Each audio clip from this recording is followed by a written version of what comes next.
Assalamualaikum warahmatullahi wabarakatuh. Bismillahirrahmanirrahim. Alhamdulillahirabbil alamin wa bihi nasta'in wa ala umuri dunya waddin wassalatu wassalamu ala asrofil anbiya'i wal mursalin wa ala alihi wa sahbihi ajma'in, amma ba'du.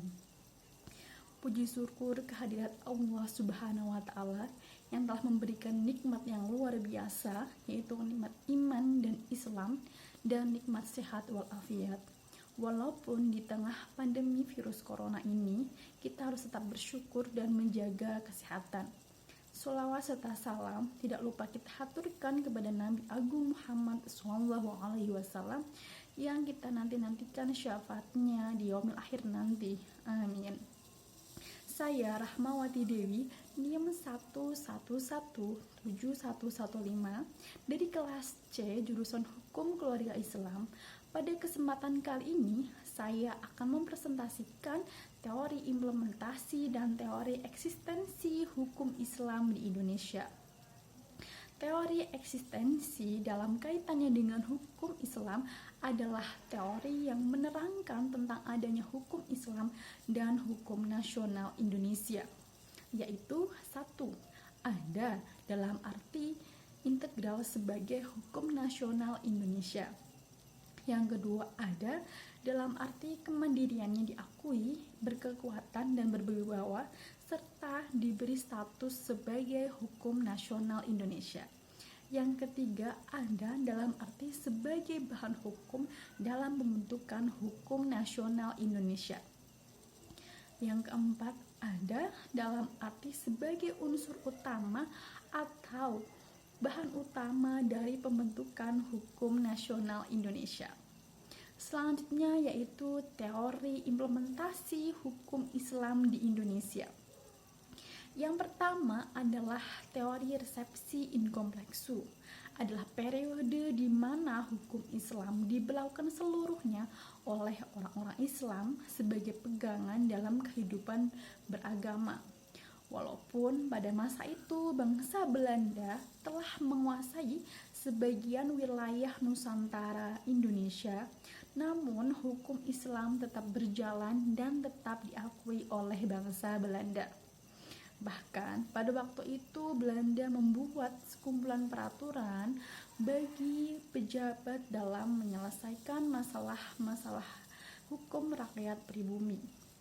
Oleh karena itu tidak heran jika bangsa Belanda telah mengakui dan melaksanakan hukum Islam, yaitu hukum perkawinan dan hukum kewarisan Islam melalui peraturan ini Sirejeling.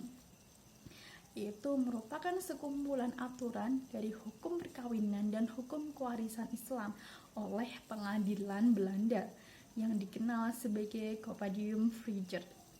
Dengan demikian, nyatalah pada waktu itu hukum Islam menempati posisi yang sangat kuat dan berlakunya sejak tahun 1602 sampai 1800. Teori ini dipelopori oleh L.W.C. van den Broek. Beliau mengemukakan bahwa orang-orang Islam di Indonesia telah menerima dan meresepsi hukum Islam secara menyeluruh. Sebagai bukti dari teori ini adalah mengungkapkan Statwa Batavia Jakarta pada tahun 1942 yang menyebutkan bahwa sengketa waris antara orang yang beragama Islam harus diselesaikan dengan menggunakan hukum Islam, yakni hukum yang dipakai oleh orang-orang Islam. Teori yang kedua yaitu teori resepsi. Teori ini adalah periode di mana hukum Islam dapat diberlakukan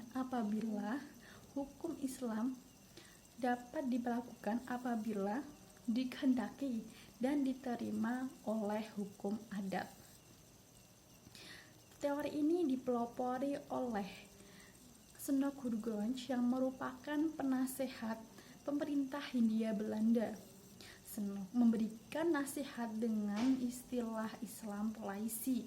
Beliau merumuskan nasihatnya pada pemerintah Hindia Belanda dalam mengatasi orang-orang Islam Indonesia yaitu dengan cara berusaha menarik orang-orang pribumi agar lebih mendekatkan diri kepada kebudayaan Eropa dan pemerintah Hindia Belanda. Menurut mereka, hukum Islam bukanlah hukum, karena hukum Islam dapat diberlakukan apabila diterima oleh hukum adat.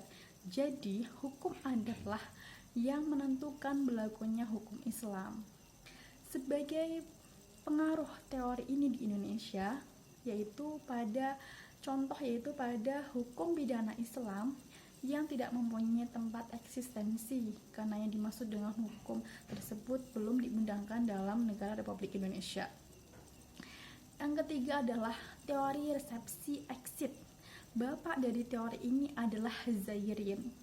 Beliau menentang teori yang diungkapkan oleh Snook, karena menurut beliau teori tersebut adalah teori iblis yang menentang Al-Quran dan hadis. Profesor Zairin mengatakan bahwa 1. Teori resepsi telah patah dan telah exit dari ketatanegaraan Republik Indonesia dengan merdekanya bangsa Indonesia dan sejak dimulainya berlakunya Undang-Undang Dasar Negara Republik Indonesia tahun 1945 dan Dasar Negara Republik Indonesia. Yang kedua, sesuai dengan dasar Undang-Undang Dasar Negara Republik Indonesia tahun 1945 pasal 29 ayat 1 yang menyebutkan bahwa negara Republik Indonesia berkewajiban untuk membentuk hukum nasional yang bahan hukumnya adalah hukum agama. Yang ketiga adalah hukum agama sebagai bahan hukum nasional bukan hanya hukum Islam saja, melainkan hukum agama lain untuk pemeluk agama lain. Yang keempat adalah teori resepsi contrario. Teori ini dikembangkan secara sistematis dan dipraktekkan oleh murid-murid Zairin. Menurut mereka, hukum adat dapat berlaku bagi orang-orang Muslim, asalkan tidak bertentangan dengan Al-Quran dan hadis atau hukum Islam. Yang kelima adalah teori Recoin. Teori ini diungkapkan oleh Dr. Afdol. Beliau seorang pakar hukum dari Universitas Airlangga, Surabaya. Inti dari teori ini adalah penafsiran tentang kontekstual terhadap tekstual ayat Al-Quran. Teori ini berdasarkan hasil penelitian beliau tentang hukum waris Islam, di mana pembagian antara laki-laki dan perempuan. Laki-laki mendapatkan 2 bagian dari anak perempuan. Dasar pemikiran beliau yaitu hukum yang ditetapkan oleh Tuhan pasti adil. Tidak mungkin Tuhan menurunkan aturan yang tidak adil. Begitu juga dengan persoalan hukum waris. Yang keenam adalah teori credo atau teori syahadat. Teori ini diungkapkan oleh Juhaya. Teori credo atau syahadat merupakan kelanjutan dari prinsip tauhid dari filsafat hukum Islam. Teori credo atau teori syahadat menurut prinsip ketauhidan, yaitu apabila seorang yang beragama Islam menyatakan dirinya beriman kepada Allah dan Rasul-Nya, maka ia harus tunduk dan patuh apa yang diperintahkan oleh Allah dan Rasul-Nya. Artinya orang tersebut harus melaksanakan hukum-hukum yang diambil dari kedua sumber tersebut.